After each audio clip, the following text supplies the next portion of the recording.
पुरुषं महन्तम् आदित्यवर्णं तपसः परस्तात् तमेव विदित्वा मृत्युमेति नान्यः पन्था विद्यते नयायः। मेरे समुपस्थित आज इस वीर गुर्जर समाज के पंचवटी सरदार और मेरे युवा साथियों, काफी मित्रों ने आपको बहुत देर से बड़ा पका दिया है, क्योंकि कवि एक ऐसी व्यवस्था है, जो कवि होता है ना, जो लिखना जान जाता है, ऐसी व्यवस्था एक दूसरों को पका ही देगा। अगर घर में कवि हो तो घरवाली भाग ही जाएगी, ये बिल्कुल सत्य है। तो मैंने देखा है, अक्सर कवियों को बहुत गहराई से देखा है, पर हम आते हैं हमारी तरफ, पकाऊंगा नहीं, बहुत कम समय लूंगा आपका, क्योंकि बहुत सारे लोगों ने बहुत सारी बातें बता दी, कौन क्या था कौन क्या नहीं था। मैं गुर्जर शब्द पर आता हूँ, जो है तुम्हारी रगों में जो रक्त बहता उसके बारे में बताता हूँ। ये गुर्जर शब्द चला कब से? राम गुर्जर नहीं लिखता, कृष्ण गुर्जर नहीं लिखता, हम सबको गुर्जर गुर्जर पुकारते। केवल गुर्जर प्रतिहार वंश ही एक ऐसा इतिहास आता है जहां से गुर्जर शब्द शुरू होता है, और तभी से हम इसको चक्रवर्ती कहते हैं। चक्रवर्ती वो होता है जिसका पूरी धरती पर साम्राज्य हो, कोई भी क्षेत्र उससे वंचित ना हो, छोटे छोटे राजा उसके राजवंश में इकट्ठे हो, और उसको चक्रवर्ती सम्राट कहते हैं। तो यहाँ केवल हम ईरान, इराक, सरबिया वगैरह ही नहीं कह सकते, यहाँ पूरा पाताल देश भी हम इसमें सम्मिलित करते हैं मिहिर भोज के साथ में। गुर्जर शब्द गौ शब्द से निष्पन्न होता है। यहाँ कोई व्याकरण के आचार्य वगैरह बैठे तो उनसे कभी पूछ लेना, क्योंकि आपके पास मंझावली गुरुकुल है, वहां जाकर देखना। ये जो वैदिक शब्द है, गुर्जर शब्द है, जो वैदिक शब्द है, गौ शब्द से निष्पन्न होता है। गौ शब्द वेदों में 125 प्रकार की व्यवस्थाओं को जन्म देता, 25 प्रकार के शब्दों को जन्म देता गौ शब्द। अब 25 में क्या होता? गौ कहते हैं सूर्य की रश्मियों को, किरणों को।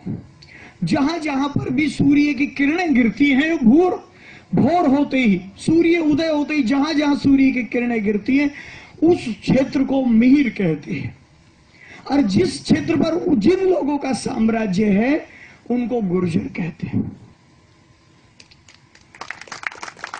जिन लोगों का जहां जहां साम्राज्य रहा है, जहां उनको गुर्जर कहते हैं, ऐसे लोगों को। इसलिए गुर्जर प्रत्याहार, प्रत्याहार था गुर्जर तब से लगा जब से इन्होंने आधिपत्य जमाया सारे क्षेत्रों पर। जब तक जहां जहां सूर्य की किरणें पड़ी, जहां जहां इनका आधिपत्य जमा, वहां से गुर्जर शब्द शुरू हुआ।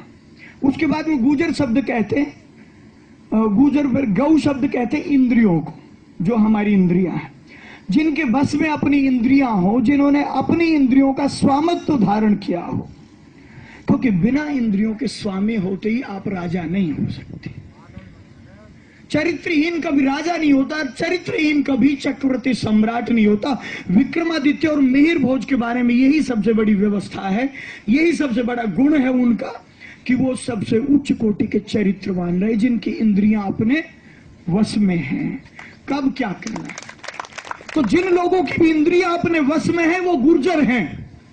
आप उस जाति के साक्ष्य हैं, आप उस जाति के गवाह हैं, या आप उस जाति के रक्त से जुड़े हुए, आपके रक्त से उस जाति का रक्त बहता है जो वाकई चरित्रवान है। आपने अभी एक उदाहरण, ये मित्र बहुत सारी बातें मैं आपके नवीनतम उदाहरणों से जोड़ता हूं। गुजरों का आंदोलन भी आपने देखा है, आरक्षण आंदोलन भी देखा, आपने जाटों का भी एक आरक्षण आंदोलन देखा होगा। हमने उस आरक्षण में बहुत बढ़ चढ़ कर हिस्सा लिया, हम वहां साक्ष्य रहे, वहां के हम उस आंदोलन में रहे। एक भी व्यक्ति को हमने इस तरीके के निर्देश दिए कि किसी भी प्रकार के, जो भी कोई माताएं बहनें हैं, जो भी कोई व्यक्ति हैं, ये सब हमारे मित्र हैं, हमारे साथी हैं। अगर इनको किसी भी प्रकार से पीड़ा होती है तो हमें सबको पीड़ा होती है, क्योंकि हम उस राजवंश से संबंध रखते हैं। ये राष्ट्र हमारा है, हमने इस राष्ट्र को अपने खूनों से सींचा है, हमने इस राष्ट्र को बलिदान देकर सींचा है, हमने इस राष्ट्र को पसीने से खड़ा किया था। ये भारत हमारा गौरव है, हम इस जाति के गौरव हैं, हम इस राष्ट्र के गौरव में। ये सारी बातें हमने उनको बताई।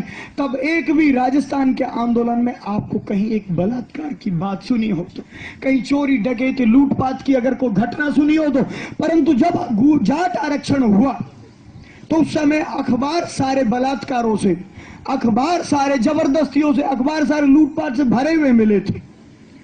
अगर देखना चाहते हो तो ये चरित्रवान जो जाति है, ये आप देखिए राजस्थान के इतिहास में अब भी देखिए, आप वहां कोई करेगा और को कर नहीं सकता, क्योंकि जो चरित्रवान होगा वो ही दूसरे के लिए लड़ सकता है, बाकी किसी में वो नहीं। तो इसलिए गुर्जर प्रतिहार, जिसकी इंद्रियां अपने बस में है, अपने काबू में। गौ जो हम जानते हैं, जिसको गाय कहते हैं, जिसने गाय को पूजा है, हमारे यहाँ जो हमारे आदि देव हैं भगवान देवनारायण, उन्होंने अपनी देवमाली में जो लिखा है वो बड़ा प्यारा शब्द लिखा। उन्होंने कहा गुर्जर वो है, मेरा अनुयायी वो है, मेरा भक्त वो है, मेरा अनुयायी जिसके घर में गाय और नीम का वृक्ष हो। आज वैज्ञानिक इस बात को सिद्ध कर रहे हैं। डॉक्टर पीपल्स, रूस के वैज्ञानिक, उन्होंने लिखा है कहीं परमाणु बम्बों का अगर विस्फोटक होगा, कहीं परमाणु बम चलाए जाएंगे, तो जिन घरों में गाय के गोबर से लेपन होगा, गाय देसी गाय के गोबर से लेपन होगा, वो घर सुरक्षित बच जाएंगे। भोपाल का कांड हुआ, गैस कांड जो भोपाल का हुआ, उसमें वो घर कुछ बचे उस क्षेत्र में जिन घरों पर गाय के गोबर का लेपन था। आप साक्ष्य उदाहरण अखबार उठाकर देखिए वहां। तो ये जो गुर्जर और गाय का संबंध इतना गहरा है, ये जो गौ शब्द 125 प्रकार की, जो 125 प्रकार की व्यवस्था को अपने अंदर धारण करता हो, वो गुर्जर है। चक्रवर्ती सम्राट सामान्य व्यवस्था नहीं है, उनके अंदर 125 प्रकार के, जो एक व्यक्ति में जो सर्वगुण संपन्न होता है, 125 प्रकार के गुण होते हैं, जिनमें 125 प्रकार के गुण थे वो गुर्जर थे, और वही गुर्जरेश्वर थे। आप ऐसे गुर्जरेश्वर आदिवरहा सम्राट मिहिर भोज की जयंती के उपलक्ष्य में, उनकी जो 12 जयंती है ना, 1200 आप जो इसको इंटरनेशनल अंतरराष्ट्रीय गुर्जर दिवस के रूप में मना लें, ये आपके लिए सबसे बड़ा गौरवशाली दिन हो सकता है। इस जाति के लिए दुनिया का सबसे गौरवशाली दिन हो सकता है। आपके लिए आपका जन्मदिन गौरवशाली नहीं हो सकता, आपके लिए ऐसे महापुरुष का जन्मदिन सबसे गौरवशाली हो सकता है, जो आप इतिहास में 125 गुणों को धारण करने वाला अगर कोई व्यक्ति था तो मिहिर भोज था, और कोई व्यक्ति। मैं मिहिर भोज के साथ थोड़ा सा और जोड़ता हूं आपको। अभी गुजरात में एक दबा हुआ बंदरगाह मिला है, सामुद्रिक बंदरगाह, उसमें 28 झंडे लगे हुए हैं।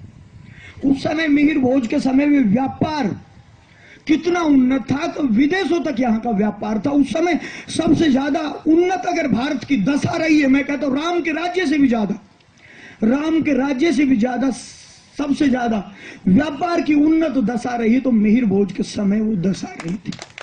शिक्षा का इस तरह भी मेरे मित्र बता रहे थे वकील साहब कि यहां पर प्रत्येक जो उस समय की भाषा थी, प्रत्येक व्यक्ति को उस भाषा का पूर्ण ज्ञान होना अनिवार्य था। शिक्षा का स्तर इतना उत्तम था, और जो व्यक्ति सत्ता में रहेगा वो अपने इर्द गिर्द अपने अनुचरों को ही रखेगा। उस समय ये जो गुर्जर संतति है जो दिखाई दे रही मुझे, ये सबसे उन्नत थी इस राष्ट्र में। आज भी अगर आप ये राजनीतिक दल बना रहे